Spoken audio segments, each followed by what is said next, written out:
Hey everybody, welcome back to another episode of Knights of the Alternate Table, and in today's episode we're going to be talking about what if the Fourth Crusade never happened, therefore Byzantium survived. This is a Scholar of the World collab, so go ahead and check him out in the top right corner right about now.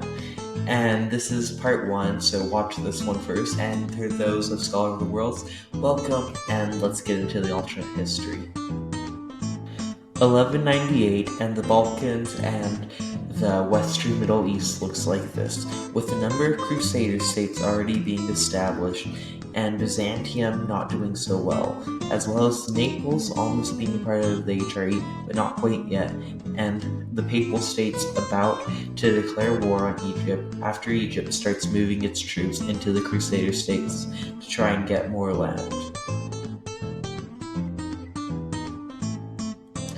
But first, we need to discover where does this timeline diverge from our own. It diverges with Pope Innocent III excommunicating all of France. Due to this, not enough people showed up for the Fourth Crusade, so simply rewind the clock a bit and have Pope Innocent III maybe choose the Holy Roman Emperor who became Holy Roman Empire instead of the guy who died. Now, with the Crusaders deciding to come and join in, and with Pope Innocent III not excommunicating all of France, the French people would feel noble enough to go. Therefore, they would have enough money to pay Venice for all the boats and not have to beat up Zara and then the Byzantium Empire. Now, they would start moving into Egypt, who would already have conquered half of the states by now.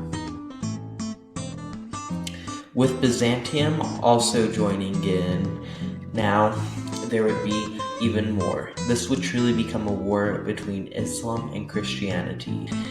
The sultanates would start declaring war all over, while the Holy Roman Emperor and the French forces would land in northern Egypt, trying to make their way over to the Nile. The Crusader states would try and hold on it, but would continue getting more forces from Byzantium and France. The Crusader states would be gaining more land, with the Byzantium threat being warned more and more. Due to the Byzantium Empire being quite well experienced, with different rebellions going on, would lead a strong, capable army, one going from the north and the other going from the south. The Crusader states would try and take back its territories, and the second beachhead would try and link up with the first beachhead, and then continue on to the Nile. Northern and West Egypt would start being taken with the armies moving through, as well as the Crusader states would start gaining their land back and would also march into Egypt to try and capture Cairo and the Nile itself to cut off Egypt and all of its supply lines. Byzantium would continue moving into the sultanates, slowly devouring them over time, with the army separating and continuously making different fronts in the war. The sultanates and Islamic State would be forced to surrender. And now, once Egypt gets taken from the Nile, they would be also forced to surrender. The European powers in Byzantium would need to organize a peace deal, as Byzantium, well, called upon, but would also not wish to give up its land to the Crusader states and to the Pope, still being Eastern Orthodox rather than full-on Catholic. Northern West Egypt, where the first beachheads were announced, would become another Crusader state, while Egypt itself would become a Crusader state, though a puppet. And the Crusader states would officially form into Jerusalem. They would split the territory from where they took it, and Byzantium would take on the Sultanate that would eventually conquer them in our timeline, and would start looking to try and kick more Islamic states out and replacing them with Catholic states. And Islam would be forced out of the Middle East. Without its base there, they would be forced to try and find a new capital. Mainly India would try and convert them, though it would be even more of a cultural battle than it was in our timeline. Christianity would fully rule the world, and instead of Islam being worried about, they would have to worry about Eastern Orthodox. Now, with Pope Innocent III worrying about southern France and southern Iberia, this would be the perfect opportunity for Eastern Orthodox to form into one state, sort of how the Ottoman Empire tried to do in our timeline. They would look to attack Serbia and Bulgaria and the other breakaway states from them. With now having an experienced army and experienced military commander, this would be done with great effect. With the main three armies marching in from Albania, northern modern-day Turkey, and Greece, they would start attacking Bulgaria and Serbia mainly, though with other states also holding on. Now, marching through, they would start trying to crush the Bulgarian and Serbian forces, trying to meet their advance instead of invading themselves. They'd quickly be crushed by the more experienced troops. Hungary, not wanting to be outdone, would see a land grab and would start taking parts of Croatia, Serbia, and Bulgaria. The Byzantine forces would start taking more and more land. This would lead to a land grab race, and Hungarian Byzantine officials would have to start meeting.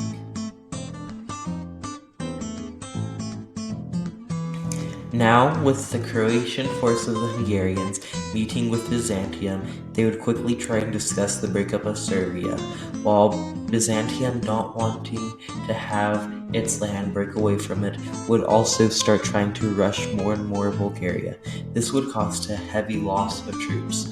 Though, this being medieval warfare, they would still win, as their huge columns of lines would be supported through the great Byzantium supply lines. Trying to get more land and fearing a war with the Hungarians, as knowing that if a war with the Hungarians broke out, it would be over. They would try and quickly pull back their forces and make a deal with Hungary, as well as trying to link up its columns to do a massive push through Bulgaria if this is needed. So now, with this going on, the Hungarians would agree to divide Serbia. Trading lands now, they would move into Bulgaria more and more. Meanwhile, the Hungarian forces would try and push east to capture as much of Bulgaria as possible, seeing the Byzantiums as an Orthodox nation that would ruin their culture instead of helping Christians, even though the nations they were invading are already Orthodox. Now, they would start moving into Romania to try and take their land away from Hungary. Now, with the Hungarians not knowing where the Byzantiums are and starting to try and form an official border, the Byzantiums would quickly push up north and try and completely take out everything. The Hungarians, now being confused, would break their supply lines and not make for any further advances. This would lead the Byzantiums to have the upper hand and would start taking more and more land. I will now leave off with this map for you, with a strong Byzantium Empire ready to survive more centuries than it did in our timeline, with a strong military and a strong leader, but with a weak heir who doesn't really know how to rule.